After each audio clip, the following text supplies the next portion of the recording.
Hey, what's going on YouTube? It's Private KJ, Shot Callers Podcast, back here with another video. Today we're going to be discussing yesterday's games, the recaps, and all that good stuff. So if you enjoyed this video, don't forget to leave a like and subscribe. Turn on post notifications so you never miss a beat, okay?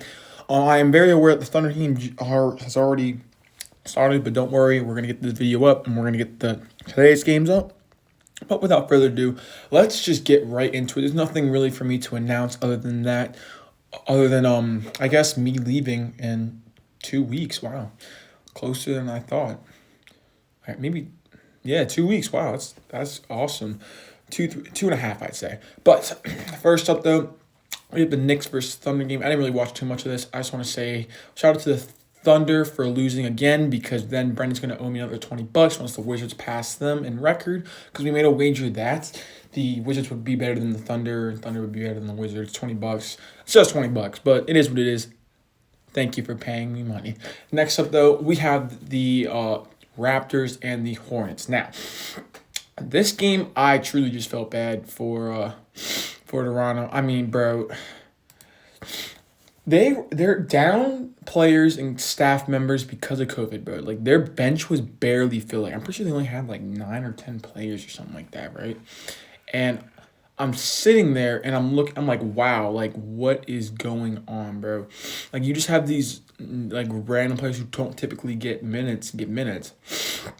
And the worst part about it was that the Hornets set a franchise record, I think in the first quarter, or is it the first half?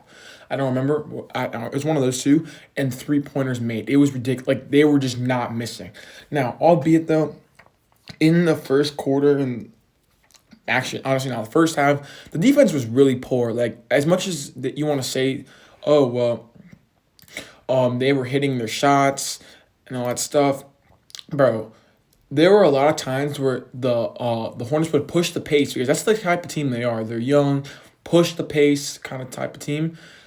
The Raptors were struggling to find their man. I mean, just basic like high school defensive principles, they were just not acknowledging. Like, it's like they just didn't know how to play defense. Like I'm watching LaMelo push it up to Devontae Graham or Terry Rozier, or Terry push it up to like Gordon Hayward, and there's no one to like in sight of the man. Like, they're like talking like, you got him. It's like the miscommunication. I'm like, bro, you always gotta stop ball. That's like the biggest rule on defense. You always stop ball and find ball and stop ball. It's the number one priority.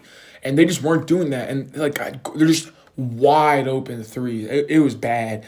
In the second half, they cleaned up. And it's really weird because this entire game, like the pace wise, once the Hornets you could kind of see they were getting a little tired and started missing their shots and hitting the front of the rim. I really was like, okay, when is the comeback going to start? Like, I really thought a comeback was about to start, okay? It just seemed like it, and it never mounted to something real. They came back slightly at a couple different times, and they just dug themselves too deep up a hole. Shout out to LaMelo, though. He had a really good game. Terry Rozier had a solid game, not albeit good efficiency, but I like his facilitating this game. That was surprisingly a lot better than some of his game. But LaMelo had 23, like 6 and 9. He almost had a double-double.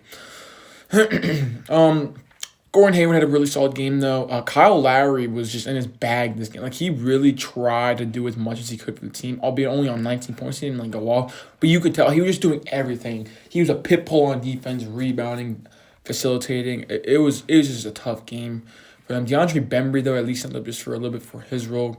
Chris Boucher's whole game.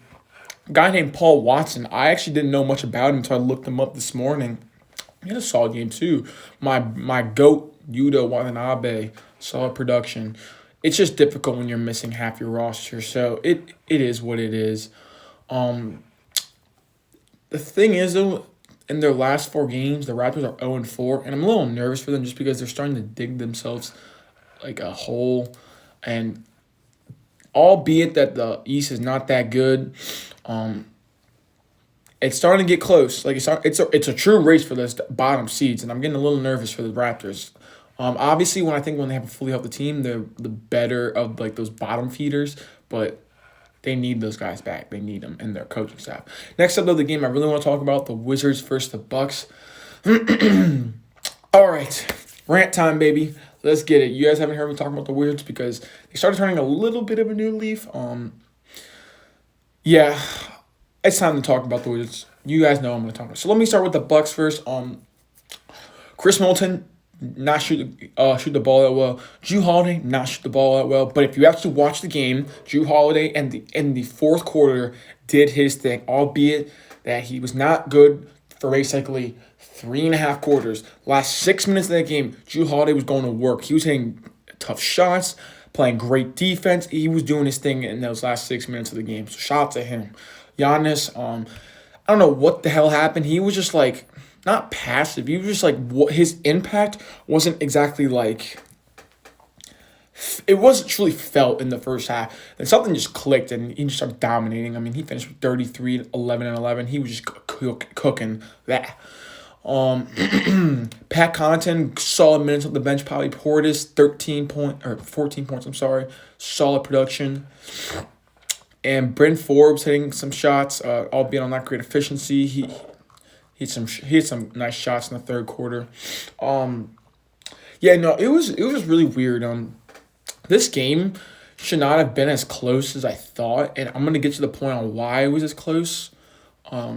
Which is why I'm really nervous because they play the Bucks literally tomorrow. Because we have a game today, if I'm not mistaken, against a really good team, and then they play the Bucks again right after, and so that scares me because I feel like they should have been flooded, but based off how the game go, which I'm about to explain, it didn't happen. Now we did not have Bradley Beal, that was Bertans, so that kind of played a solid reason and a solid role. So that might be why, but yeah. But Wizards talk. Here we go. Let's try and keep this 5 minutes or less. Okay. Rui, let's start with you.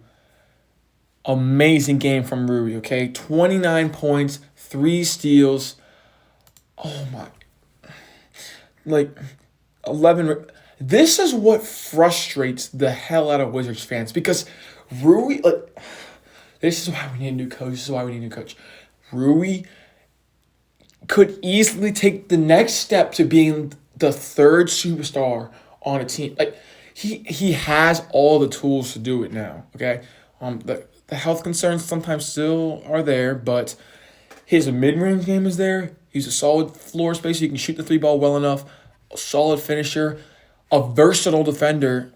Really good. Although Bradley Beal was not here this game, it's so weird because I promise you, the next game or the game after, he'll finish with 13 points on 7 shots and just be this passive kind of even more standing around the corner unless Westbrook or Beal's off the floor. Then he'll kind of get his time. This is what I'm talking about.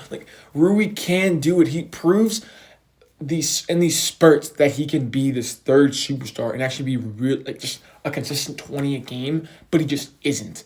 And it frustrates me so much. Now, in the fourth quarter, he was taking a lot of dumb shots. He was making some shots throughout the course of the game, and I was like, damn, that was a good-ass move, and it was a good-ass shot. I'm not surprised because he makes those moves a lot. But in the fourth quarter, in the flow of the offense, it was a little concerning because he wasn't hitting, and albeit I even said even if it goes in, we could get a better shot, but it is what it is. I didn't expect him to even beat the Bucks or let alone be this close. Alex Len's, solid production off that bench. I don't think we need Alex Len playing 32 minutes a game, but for a Giannis type player, I kind of understand that. Robin Lopez, he's okay, I guess. What else? I don't really know what you want me to say about Robin Lopez. Troy Brown, I don't even know, bro. Raul Neto was on fire for a little bit, for a portion of that game, and then, didn't shoot that well. Isaac Bonga, Westbrook, though. Okay, so this was one of his better games and efficient games. 42 points, 10 rebounds, 12 assists, triple-double machine. Okay, he did finish with a minus 18, though, which is the worst on the team, which is a little unfortunate. But, Westbrook's efficiency was solid. I liked how he took the challenge on Giannis, although it literally did nothing. That's the type of fire we need in this team to go on a run. So that was kind of interesting to see. Garrison Matthews, our shooter who sometimes can shoot and who is a pit bull on defense, although he's not the best defender. Love me some Garrison Matthews. I hope we re-sign him. I hope he's here to stay. Love me some Garrison Matthews. Did not shoot the ball that great today, but love me some Garrison Matthews. Don't need to say. Okay, Denny talk. Wow, okay. Denny hit a clutch three to tie the game with about 30 seconds left in the game. Then fouls Chris Middleton to send him to the free throw line, which was a BS foul, but we're not going to talk about that. Denny is still sitting in the corner, not doing anything. And just because Scott Brooks has no idea how to run an offense, it's very frustrating to see. I'm going to explain to you why the game was as close. The only reason why it was close was because Russell Westbrook and Rui, for the most part, was hitting their shots, okay? But, everyone, we were hitting our shots. No, I don't care about the field goal percentage. If you watch that game, although it was poor defense in the first half though for the Bucks, I'll give them that, and parts of the third quarter, the Wizards were just hitting tough shots, and that is something that is proven to not be consistent with the Wizards in general. It's just fact, okay? Westbrook shooting 45% from the three is not going to typically happen, okay? 50% of the field is not going to typically happen. It was so frustrating to see because I knew the inevitable was that the Bucks were going to find a way to pull this win off because the way the offense was set up, which is how I've been saying the entire year for the past 3 years now, the way the offense is set up, it is not built to sustain against a good team. They will find ways to defend themselves. I'm watching literally every other possession turns into 8 seconds left on the shot clock. Westbrook bail us out. This game, Rui bail us out. Someone ISO, someone pick, bro, get some movement. I kid you not. I literally watched one play in the beginning of the fourth quarter. I believe it was Westbrook. He takes the ball off the wing, starts his post-up thing in the block because he does these little post-up shits. And, bro, it's Denny. Oh, my gosh. It's Denny in the corner. It's then Garrison Matthews on the hash. It is then Rui at the top of the block or at the top of the key.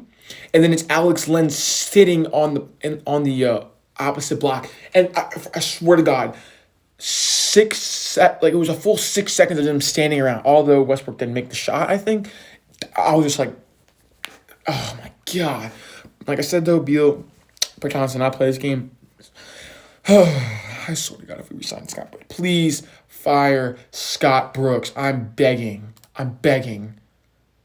don't care if they play this game. I'm not here to be mediocre. I'm here to make the playoffs and win rings, okay? We are never going to win a ring with Scott Brooks as our coach. He doesn't know how to run. He doesn't know how to get people involved on offense and do just even the most basic things he doesn't even implement in his offense, okay? And then defensively, he's not a defensive-minded coach. And the craziest part is that he doesn't have the balls to just get in someone's face and get into practice and be like, nah, we're playing defense. We're going to focus on defense. It'll never happen, bro. Next up, though, we have the Hawks and the Kings. We're going to keep this brief. Good win for the Hawks. Trae Young is starting to lead his team to the playoffs. That is really interesting to see, actually. I like to see that. That's really all I have to say. I didn't actually really watch too much of that game. Maybe I watched a quarter of it. Trae Young was doing his thing, though. Shout out to De'Aaron Fox. Okay game. Nothing much for me to say there. Okay. Last up, though, for the games that I watched, we have the Portland Trailblazers for the Timberwolves. Now, I actually have not watched many Timberwolves games, as much as it be just because they're so piss poor. I made it a duty to start watching the Timberwolves lately just because I love me some Anthony Edwards. I actually enjoy watching his highlights, so that's why. Edwards' game, a solid game, I guess. 21 points though. That wasn't bad or anything. It's just when he's not scoring, it's he doesn't really offer too much. We did have 8 rebounds today. 3 assists, so that was kind of cool that he kind of was involved more. Karl-Anthony Towns finally takes the leading shot taker and takes 21 shots. Don't know why that hasn't been going on. Karl-Anthony Towns just for some reason hasn't been either he's not being aggressive or it's because of the coach not getting the ball enough. And I haven't been able to watch the games enough. This game though, they made sure they got him the ball, so maybe it's the aggressiveness. I'm gonna start making sure I watch more Timberwolves games to kind of check on that. Cat though, 34 points. 10 rebounds, solid game from him. But this was just a really gritty win for the Portland Trailblazers. I mean, Damian Lillard did not shoot his best, but they had great production. Enes Kanter, 20 points, has been really good ever since Nurkic's not been there. Even though he's not the best defender, that's that. Gary Trent Jr., 14 points, solid production ever since CJ McCollum's been out. Derrick Jones Jr., 11. Rocco, 9 points for doing his thing on the defensive end and rebounding. Carmelo Anthony, 26 freaking points. He was the player of the game, in my opinion. His scoring had a spark plug off the bench, which was really important to see. Nasir Little, the guy that I thought was a draft bust, he pitched in, and I liked his energy. I think he will sustain this league if he becomes an energy guy off the bench. He was really raw coming out of college, but the potential was always there, so that's very key. And yeah, that's not much for me to talk about. At the end of the day, it is the Timberwolves. Carmelo Anthony kind of saved the scene coming off the bench with the key scoring, and I really like to see that. Carmelo's not washed for the dumbasses that actually thought he was. You're dumb for that. Don't disrespect the Hall of Famer. It's that simple. Yeah, this was just like a really weird game too, because I was really shocked as close as it really was, because it seemed like the Timberwolves were actually outplaying at times than the Portland Trailblazers. And then like Carmelo Anthony like literally come down to nowhere. I was like, wow, okay, and he does his thing. Yeah, that's it. That's gonna confirm and end the Saturday games. With that said, if you enjoyed this video, please leave a like, subscribe, turn on notifications so you never miss a beat. Ladies, gentlemen, and ballers, Private KJ out.